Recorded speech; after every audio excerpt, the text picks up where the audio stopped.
Hello guys, welcome back to our channel Kanika's kitchen and blog. আমি ত্রিনা।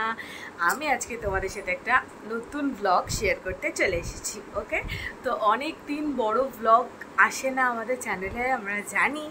তো এইবারে একটা অনেক দিন পর একটা বড় ব্লগ হচ্ছে, আমরা শেয়ার করব। আর আজকে এই কাকভোরে কেন উঠে পড়েছি, কাকভোর এই কারণেই বলছি, এখন বাজে টাইমটা দেখো 3:40।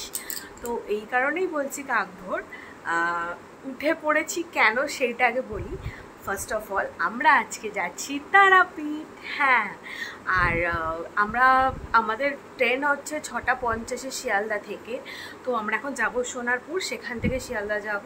তো যত তাড়াতাড়ি যাব, ভালোভাবে বসার সিট পাবো তো ভালোভাবে পৌঁছে যাব। তো ওই জন্যই এত তাড়াতাড়ি ওঠা। তো চলো আগে ঝটপট রেডি হয়ে বেরিয়ে পড়ি, তারপর বেরিয়ে তোমাদের সাথে কথা বলবো। ওকে, তো চলো দেখতে থাকো। তো গাইস, এখন আমরা বেরিয়ে পড়েছি ফাইনালি লোটা কম্বল নিয়ে। জয় মা তারা। তো চলো, এখন রাস্তা তো পুরো জাস্ট শুনশান যাকে বলে। তো চলো গাইস, তাড়াতাড়ি আগে যাই, ট্রেনে উঠে আবার তোমাদের সাথে কথা বলবো। ঠিক আছে, এখন একদম টাইম নেই, তাড়াতাড়ি যেতে হবে, একটু লেট হয়েও গেছি আমরা। তো চলো আগে স্টেশনে যাওয়া যাক।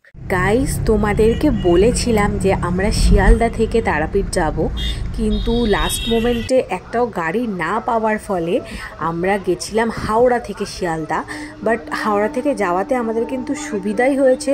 তার আরেকটা কারণ হচ্ছে, আমরা খুব তাড়াতাড়ি পৌঁছেছিলাম তারাপীঠে, কারণ ট্রেনটাও আমাদের অনেকটাই আগে হয়ে গেছে। তো গাইস, তোমরা দেখতেই পাচ্ছ যে আমরা রামপুরহাট স্টেশনে এসেই গেছি। তো গাইস, আমরা ফাইনালি এখানে রুমে চলে এসেছি। অ্যাকচুয়ালি স্টেশন থেকে নেমে একটুখানি ক্লিপ নিয়েছিলাম, তারপর এই দাম দর করতে, হোটেল খুঁজতে, এইসব করতে করতে টাইমটা অনেকটা পেরিয়ে গেছিলো। আর এসে না সত্যি আর দিচ্ছে না, ফ্রেশ হওয়াটা খুব দরকার ছিল। তো চলো কিছু খাওয়া দাওয়া করে নিয়ে ফ্রেশ ট্রেশ হয়ে একটু রেস্ট নিয়ে নেবো, তারপর বিকেলবেলা এক্সপ্লোর করতে বেরোবো পুরো জায়গাটা। কারণ আমি এসেছিলাম তারাপীঠ প্রায় যখন আমি 7-8-এ পড়তাম তখন। তারপরে অনেক দিন পর আবার তারাপীঠ এলাম। তো কী কী চেঞ্জেস হয়েছে না হয়েছে আমি তো খুব এক্সাইটেড দেখার জন্য। আর বিকেলে যখন বেরোবো তখন সবটা কিন্তু তোমাদের সাথে শেয়ার করবো। তোমরা শুধু সাথে থেকো, দেখতে থেকো কণিকাস কিচেন অ্যান্ড ব্লগ। আর আমি এখন একটুখানি ব্রেক নিচ্ছি তোমাদের থেকে।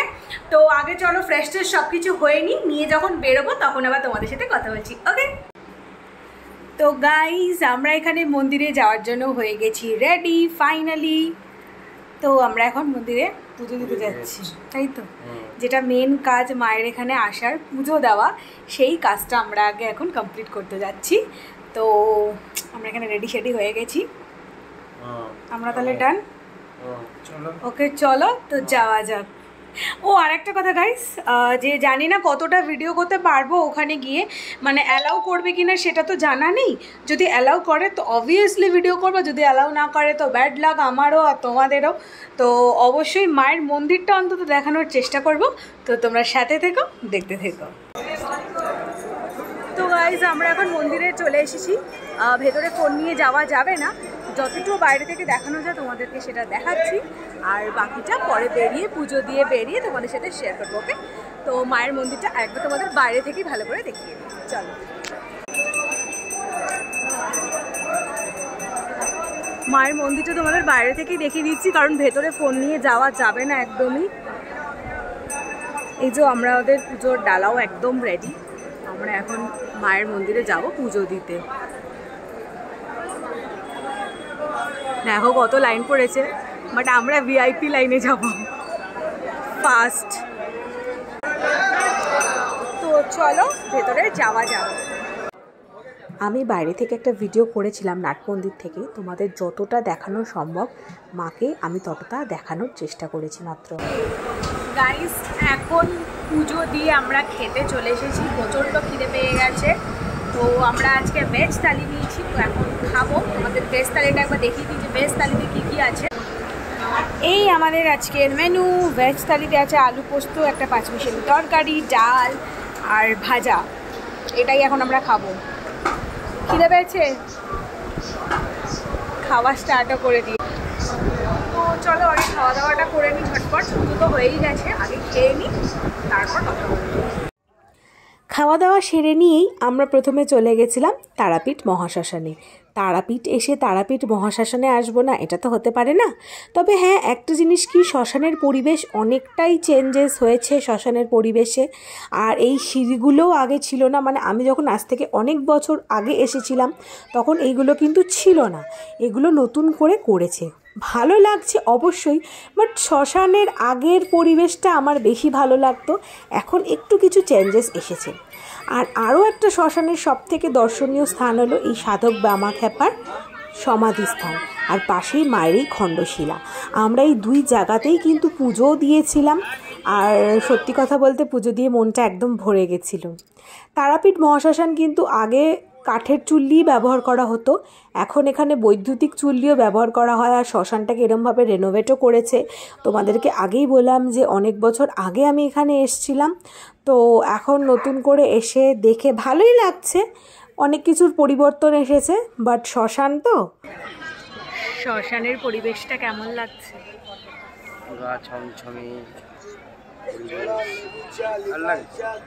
শান্ত নিরিবিলি একটা, মানে খুবই ভালো, মানে বসে আছে খুব শান্তি লাগছে, মানে ভালো লাগছে, তাই তো?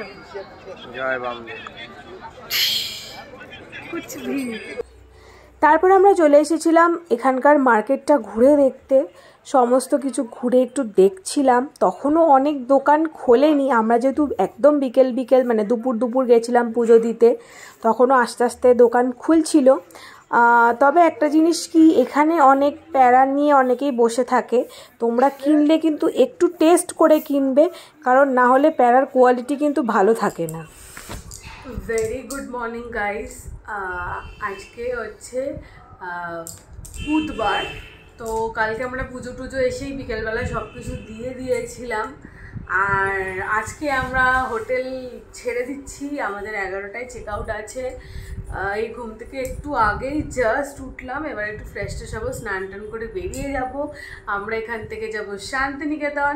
তো শান্তিনিকেতনের ভিডিওটা আসছে, ওটা পার্ট 2-তে আসবে, তোমরা অবশ্যই দেখো। তো আপাতত আমরা এখন মানে এক্ষুনি জাস্ট ঘুম থেকে উঠলাম, এখন তাড়াতাড়ি ঝটপট ব্রাশ করে স্নান টান করে ঝটাপট রেডি হয়ে হোটেলটা আমরা ছেড়ে দেব। আমাদের তারাপীঠের ব্লগটা কিন্তু এখানেই আমি এন্ড করছি। এরপর আমাদের শান্তিনিকেতন বোলপুরের ব্লগটা আসছে, সেটা পার্ট 2-তে, অবশ্যই তোমরা কিন্তু দেখবে। ওকে, আর দেখতে থাকো কণিকাস কিচেন অ্যান্ড ব্লগ।